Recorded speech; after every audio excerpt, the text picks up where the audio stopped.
The immigration and border crisis, it's hitting border towns and big cities alike. That's right. And in our border report today, Homeland Security Secretary Alejandro Mayorkas, he is traveling to Honduras, to Central America, as the problem with migrants coming from those nations trying to cross the U.S.-Mexico border becomes even worse. It comes as NewsNation is learning that 500,000 immigrants have snuck into the U.S. so far this year.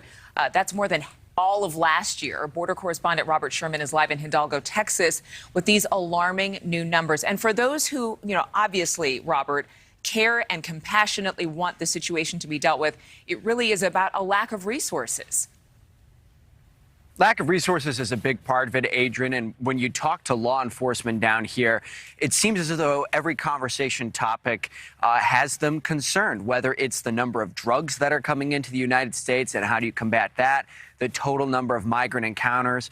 But they tell us the number that has them most concerned is the rising number of migrant gotaways. It's the never-ending battle at the U.S.-Mexico border. Migrants sneaking into the United States attempting to elude law enforcement.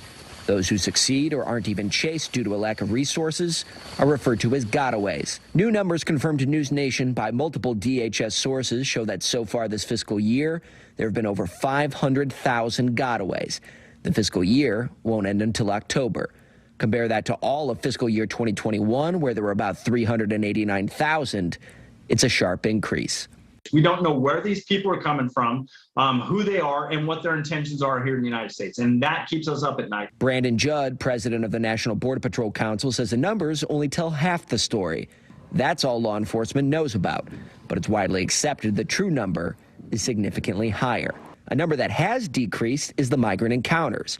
The month of June saw about 207,000, down slightly from May of this year, but up over sixfold compared to 2020. Meanwhile, Texas Congressman Tony Gonzalez led a delegation of U.S. representatives to Eagle Pass, Texas, one of the most active crossing points for migrants along the Rio Grande. The brand new migrant processing facility there, built to house 1,000 migrants at once, already bursting over capacity with 1,300 a day. Today, in fact, a National Guardsman almost lost his life. He had to be pulled out after he attempted to save a migrant trying to legally come across.